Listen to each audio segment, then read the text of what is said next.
Hi everyone and welcome to Izulami. My name is Natasha. And my name is Kumo. Thank you for joining us once again. Yeah, this is another episode of social distancing and hopefully our last episode as we move into level 2 of lockdown, hopefully, fingers crossed. Today we're going to be talking about all things self-care. With our previous episode, we were speaking about living with COVID. Today we want to speak a lot about self-care practices that people have kind of taken up when they were in lockdown, and hopefully will be taking up as they move still beyond lockdown, right? So today we're joined by Tintswalo Masiye, and she's just going to be telling us about the different self-care practices like meditation and chakras that people have adopted. But I'd love her to introduce herself to us. Tintswalo, welcome, and thank you so much for joining us. Can you just tell us a little bit more about yourself? Hi, Natasha. Hi, Njebo, and hi to all your viewers. Thank you so much, by the way, for having me. I am excited. I do enjoy having these discussions because a lot of people shy away from them, and it's great for us to have these types of discussions because they're there to help us elevate our states, right? And yeah, I am Tintswalo Masiye.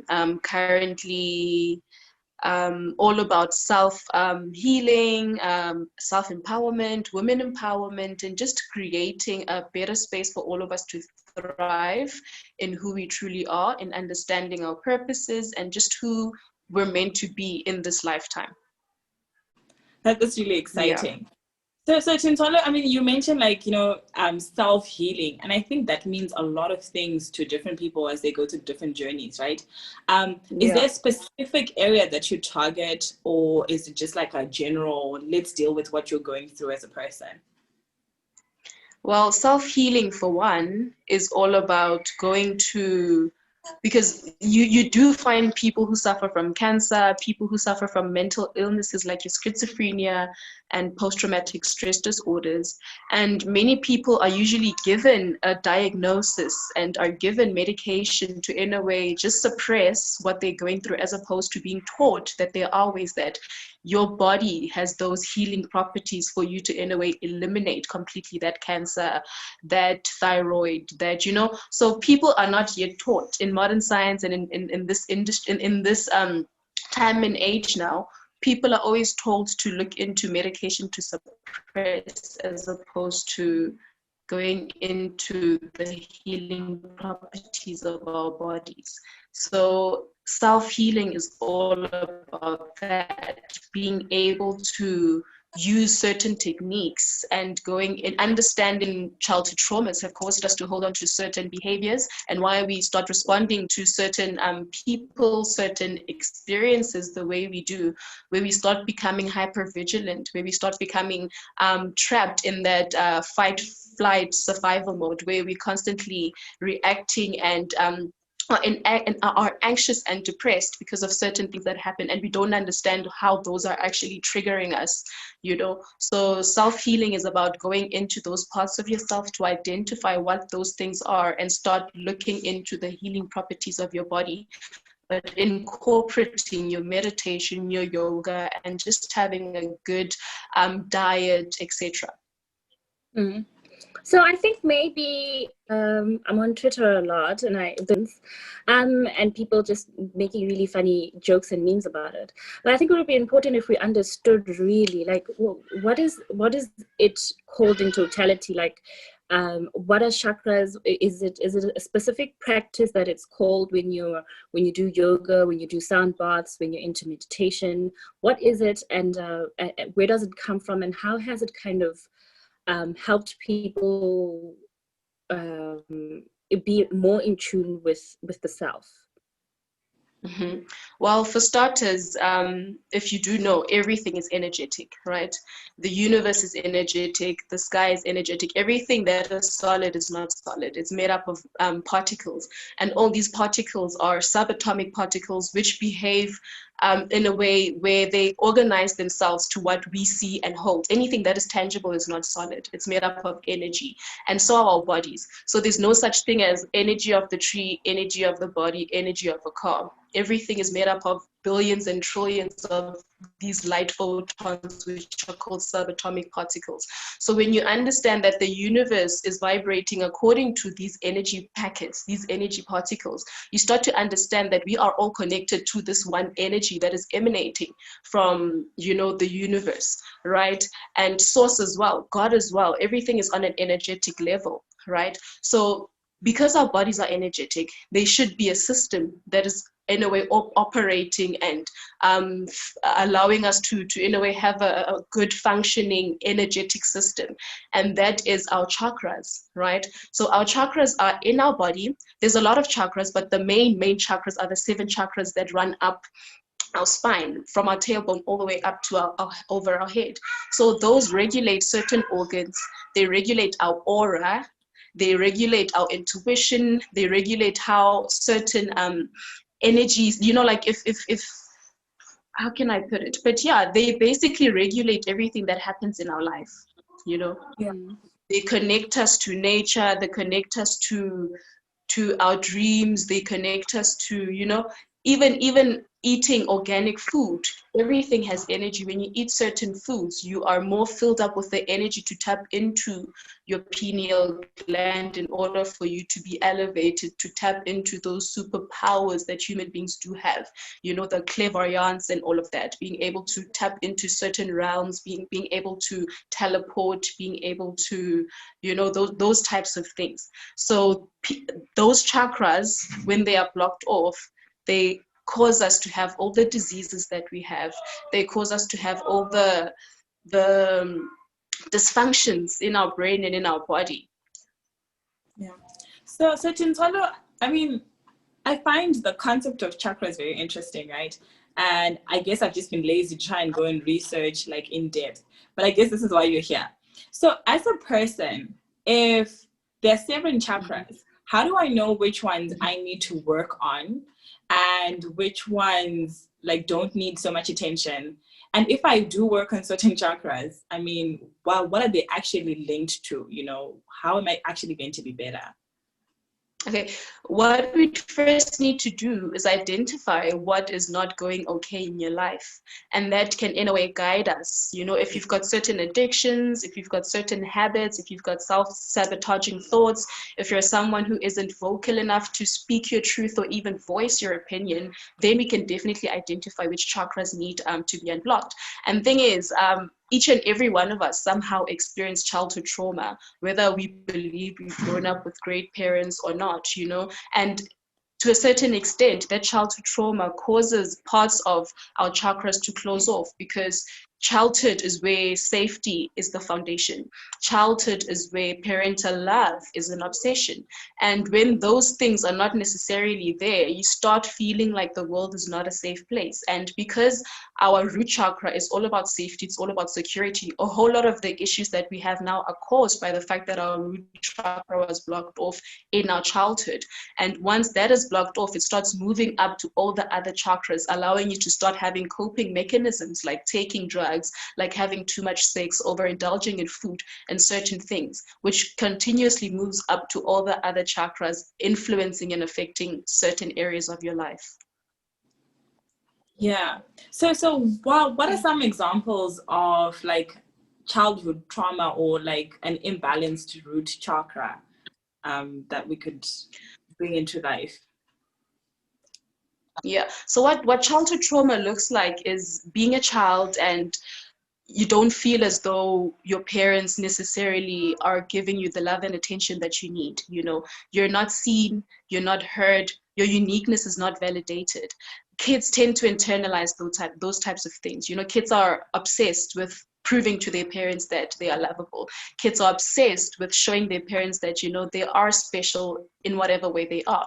And some people grow up in homes where they are physically abused, where they are emotionally abused, where the parents are dealing with so much and they take out or portray their self-hatred for themselves onto their kids. You know, so a lot of what people are going through now in terms of being obese, having insecurities, feeling like they're not enough, those are all projected and taught experiences from childhood. Their mom did not love themselves enough and they couldn't show love. Hence, that person grows up with so much self-hatred for themselves.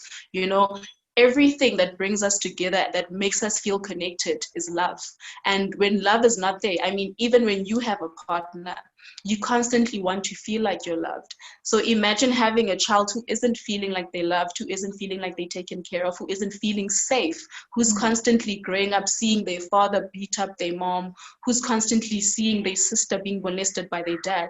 All that conditions you, and it programs you to see the world in a very fearful way. You no longer feel safe. You no longer feel like you'll ever be, okay in life. And everything becomes internalized by your body, and it becomes hardwired into your nervous system. So you grow up as someone who sees life as a threat, who can't necessarily open up to people because you know what it's like to be hurt all the time. So that closes off your root chakra. When you're not secure, when you don't feel safe, when you don't feel like the universe has everything taken care of, you become someone who's constantly shut down, or who's overactive, who's doing so much of something to, in a way, fill that void or to make yourself feel better. So I want us to go back to kind of the context of lockdown and how it created quite a lot of anxiety and frustration for people, naturally so, right? And I think that's when it came out, where more people were trying to find, ways or learn how to meditate and be more in tune with themselves, because there was a lot of kind of mental health journeys that a lot of people were going through. So my question would be, especially with that, how do these self-care practices help us to deal with anxiety and frustration? Have you kind of seen almost like a pattern of people around you who have wanted to find how they can practice more self-in-tuneness and meditation and yoga? Especially during the past 6 months when everyone was kind of feeling claustrophobic in a way.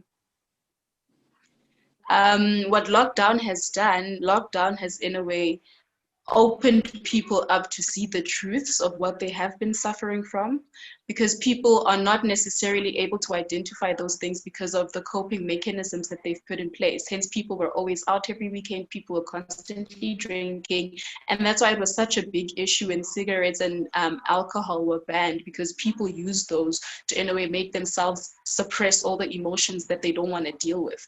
And what lockdown had done was put them alone with their thoughts, because now you were alone. You had no one to, in a way, distract you from the noise that is in your head that you need to deal with. So what it did was to actually show people that there is an issue, and hence people started looking into those certain practices, which is good, which is good. And hence right now, ever since it's been level 3, all we see is parties, because people haven't yet dealt with the inner hurt, the wounds that they know they had. Also, it's because people don't know how to. So definitely meditation is the key. Yoga is the key. I don't know what your question was again. What else did you ask? So how are they using those tools of yoga and meditation to kind of remove the anxiety and frustration? So have you seen like a spike in people wanting to learn more on how to use them, and how do they actually help with removing anxiety and frustration? Well, people are definitely starting to wake up now, and people are starting to see that certain practices are actually there to help us aid certain parts of our lives, right? And people are definitely gravitating towards meditation because they are seeing testimonials from people who were drug addicts. They are seeing testimonials from people who've been, sexual addicts and all of that. And it does help because now meditation, for one, it fuels you, right? It's not there to fill a dissatisfaction that you have, right? And what meditation also does, meditation teaches you that happiness is within us, because people are constantly looking for things outside of them to make them happy. But meditation is there to literally show you and guide you to see that happiness is something that is literally within you. And another thing that meditation does, it helps change our relationship with our thoughts. People are constantly blocking out certain thoughts because they feel like those thoughts are there to control them or to make them feel a certain way. But what meditation does, it allows you to connect with those thoughts and dissect them in a way that you're able to process them and release them. So people's traumas and hurts are unprocessed emotions. So meditation allows you to connect with those thoughts on a deeper level and to release them, so you're no longer controlled or affected by those thoughts, you know. Another thing is that when you meditate, you in a way shut down those parts of you that are constantly on survival mode, because threats are constantly there. Well, our body in a way allows us to react to something that comes across as a threat, whether it's real or imagined. And when that does happen, we start releasing our stress hormones. And those stress hormones, like your cortisol and all of that, conditions our body more into fear. And we constantly live in a state of hypervigilance where we're not in a way open to new stuff, open to being submissive to the universe and to ourselves, and tapping into the better and greater parts of ourselves that allow us to create, because we're constantly in fear, constantly in doubt, and always wondering where the next threat is going to come. I mean, so during lockdown, you know, before lockdown, I practiced yoga. During lockdown, I still practice, but not as much and stuff. But I know what that does, and I know where to go for those types of resources. But like for people, I mean, what is the first rule of like meditating? What do you do? I mean, how do I start engaging in meditating? Is it just me sitting in a dark room with my thoughts? Or how do I go about this journey to make sure that I'm actually getting the best of what I'm supposed to be getting out of the practice? Yeah. Okay. For one, like, people believe that meditation is all about clearing your mind, which is not true. Meditation is about focusing on your breath, right? And as you keep breathing, obviously those thoughts will start coming back of whatever, you know, the email you need to send, that person yesterday who owes you money. So it's all about returning yourself back to the breath. So meditation is actually a practice that allows you to have a relationship with your thoughts. It's a practice of choice, being able to choose your breath over the thought, right? So it's all about just closing. You can close your eyes, you can open your eyes, but it's all about breath work. It's all about breathing and returning to the breath every time a thought comes to mind. Yeah. That's actually interesting. It's actually, because I mean, when I try, always focusing on thinking, why am I still thinking? I'm not supposed to be thinking. Yeah. Yes. So every time that thought comes, you need to return yourself back to the breath. So it's a practice in choosing the thought over the breath. It's all about choosing. It trains you to be able to choose. So when you start doing the breathing, breathe out, breathe in, breathe out, breathe in, a thought will definitely pop into your mind, but you need to say, there's that thought. When you identify your thought, you actually start strengthening your ability to be aware of who you are, being in the moment. Yeah. So, I mean, the country is almost, I mean, we're at level 2, almost open or whatever. But the good thing about the good thing about the pandemic is that it really taught us the importance of checking in on yourself, right? But we know eventually 2021 we'll be back in our cars, back in traffic, then life is going to go on like a switch like that. What are these kind of like easy, like even if I'm driving, keep in tune with myself? Am I able to, I don't know, is it possible to meditate while you're driving? Because I mean, we always assume that you have to sit with your palms like this and your legs crossed and meditate. How do you can practice kind of like, if you're feeling anxious about something, you're feeling angry about something, like, you know, the breathing techniques and meditating while you're in traffic or on your way walking to a meeting, are they like quick, or am I looking for quick fixes to things that don't have? No, you're right, because the goal for meditation is to allow you to also be in the present moment. You know, when you're aware, you start reducing the level of cortisol that you're producing. So if you are anxious, if you are worried, you are producing some cortisol, you know. So you are able to do a walking meditation. You are able to play certain motivational stuff or soft music in the background. That does in a way center you. What else? There's like smoke. That I actually took notes. Like, there are some practices that you can do in the moment when you do feel like you're feeling a certain way. And one of them is actually gratitude work, right? If you feel like, oh my gosh, my life is crashing right now, or you are faced with something that is so mentally challenging, you feel like you can't overcome it, you're just going to crash. You can literally just take a deep breath and ask yourself, what are 5 things that I'm grateful for right now? Because sometimes we feel like what we're facing is going to be the end of us and we can't necessarily overcome it.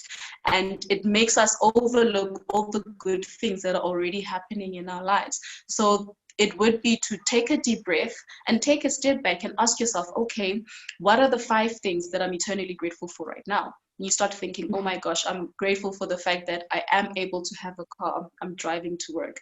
I'm thankful for the fact that the sun is out. It's making me feel so good. It's warming my soul up. You look at all the things that you're grateful for, and you'll see that immediately it elevates your state. Because also our brains are hardwired for negativity. Our brain is constantly focusing on the threats and things that could go wrong. So when you're able to pinpoint the things that are going right in your life, it starts becoming a cycle where your brain starts to see, oh, okay, I've got nothing to worry about. There is more good than bad that is happening in my life. And it takes the focus away from the negativity and keeps you and maintains a positive state for you. Sure, that is so powerful. That's so powerful. Because I think oftentimes when we're going through turmoil, and even when we want to be grateful, it's overshadowed by just this one negative or multiple negative things. I think, even being grateful for the sun that is out today is an interesting point. I love that. When people go on like these different journeys that they go through, right? Certain people maybe go see like professional help and they see a psychologist or whatever to deal with the issues. But this is a different type of practice. Can I go through this journey with someone? Can I get like a guide who can help me go through this path? Definitely. The issue is that mainstream psychology, because psychology will only label you and diagnose you and just give you a treatment. It won't in a way allow you to see that what you're going through is caused by the fact that your childhood was a certain way. So you can seek guidance, but from someone who understands the energetic part of the world, because psychologists are amazing technicians, right? Because they know how to deal with the body, to give you medication, but they're lousy healers. They don't understand the spiritual, they don't understand the energetic, and they don't focus on that. So if you do come across someone, and I'm currently studying that, in the next 10 weeks, I will be a certified healer who's able to heal anyone from any traumatic experience and cure any anxiety and depression. So if you do know anyone who does that type of practice, who is holistic and incorporates all the elements that are needed in order for you to tap into that energetic and that physical part of you, then definitely you are able to overcome and be who you're truly meant to be. And what's nice about that journey is that whatever you are overcoming is something that you've chosen as your karmic lesson. So all the hurt that you've been through is literally there to help you transcend. And once you've transcended, once you've overcome that, you're able to start identifying your purpose, because now you're able to teach others to overcome what you've overcome.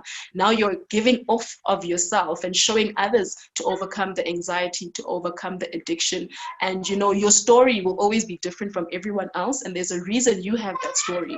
And when you overcome it, that becomes your purpose. So people are constantly looking for a purpose that's outside of them. They're being inspired by people who are going into their darkness. So it's all about doing the shadow work, going into your darkness, identifying all your hurts, and using all that negativity and transmuting it into something positive. The bigger the hurt, the bigger the trauma, is the bigger the gift. The more hurt you've felt is the bigger the gift you have, because when you transform all that energy into positive, you've got a lot of energy to use to change the world. We get inspired by people that are going into their own darkness. Yeah, so you are admiring Unonjebo. Oh my gosh, she's doing so well, but she's tapped into her darkness. She's actually used her scars, and she's taken all those stitches and sewed them to create something that is within that pain. Because anyone who's doing extremely well has used the pain. Anyone who's a painter has transmuted all the hurt. Anyone who's a singer like Adele, she's been hurt. She sings to express that hurt. So anything that people do is from the hurt and the darkness, but they infuse it with their talents that they are naturally gifted in.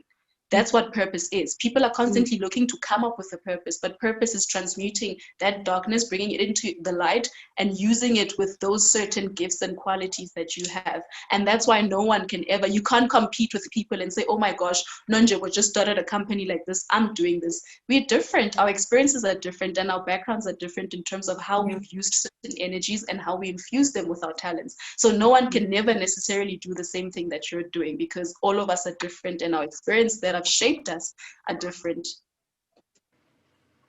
Powerful. Yo, I think that is if we remember anything is that point, and practicing gratitude, honestly, because that's definitely it. People usually have to walk through their own fires in order for them to get to the other side. But we don't recognize, like with everything else, we don't recognize the process that it takes people, because we're seeing things on face value. Yeah. True. I'm still stuck at that point. Like, we can end this conversation so I can go into my own darkness and think about my life. The reason we go through all the hurt is because our soul has chosen that path, because it knows it needs to grow within that area of life. You know, you've chosen the parents that you're going to be raised by. You've chosen the household you're going to grow up in. You know your karmic lessons, and they're there because you need to transcend yourself and learn certain parts of certain things in order for you to develop yourself. But people are looking for things that are outside of them, you know, but it's all about going inward and using all that energy that is trapped in your body, transforming it and creating something that is needed for you to tap into your purpose and help others overcome themselves as well. All of us are healers. All of us are gifted. All of us are here to help raise the vibration of the universe. There isn't anyone who's chosen and who isn't.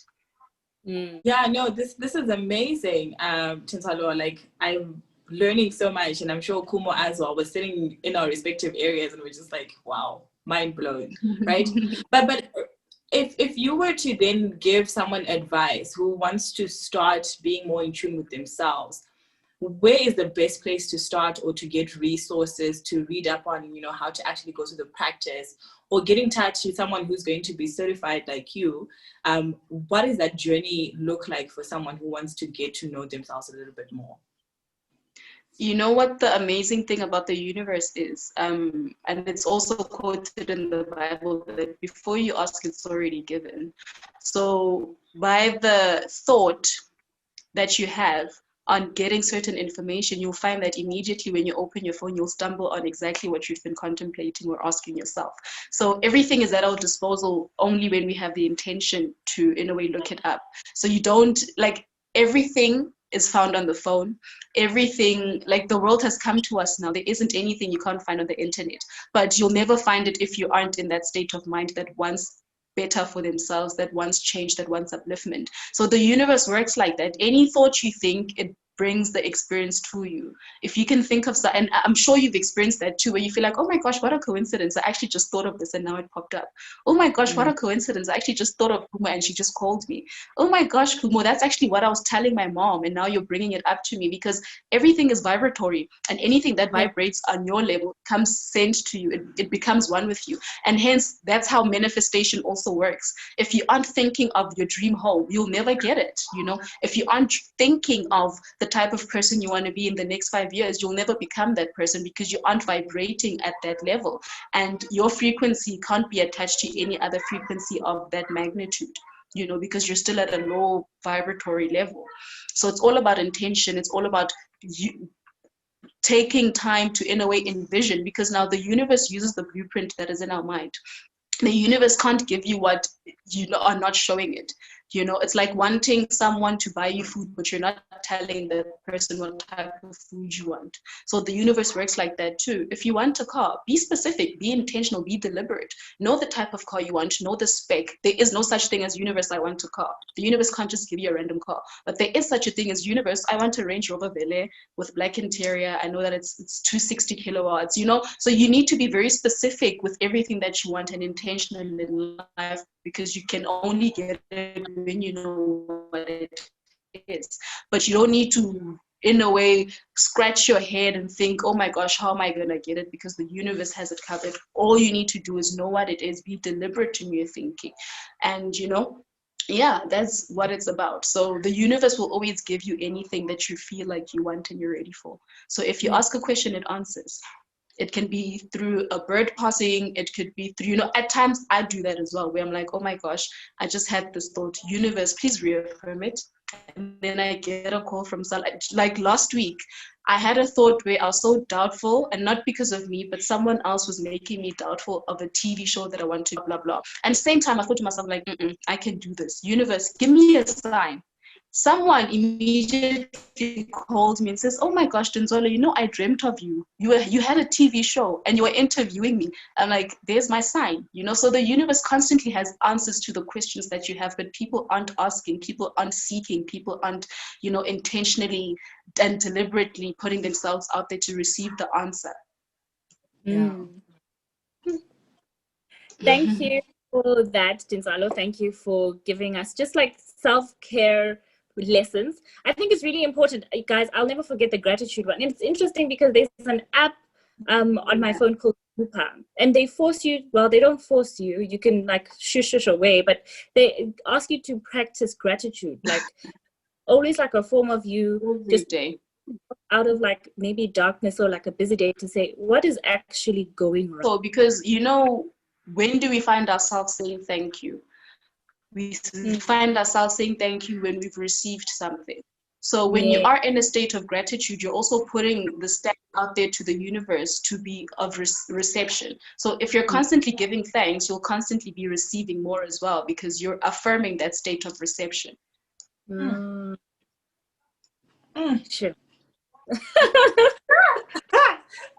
Yo, intense. Thank you so much, Tintswalo.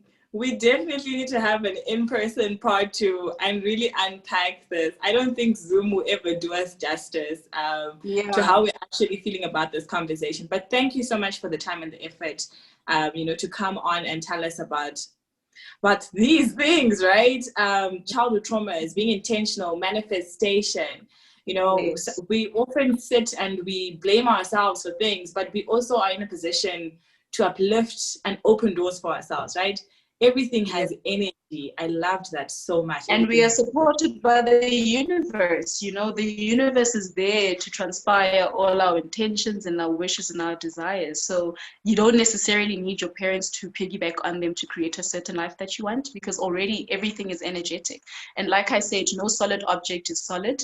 Even a thought can create matter, So just thinking of something enough times can allow you to manifest it, because everything is energetic. And the great part is that the subconscious does not know if a thought is actually lived in 3D reality or it's just a thought. So you can imagine yourself driving a car and your subconscious will believe that it is driving the car. And then it eventually creates that outcome because it matches the frequency of that vibration. Yeah, and it's also having me, it's making me think about, people, we have this practice to say, beginning of the year, we put up, what do you call a dream board, a mood board or something, right? We all do that.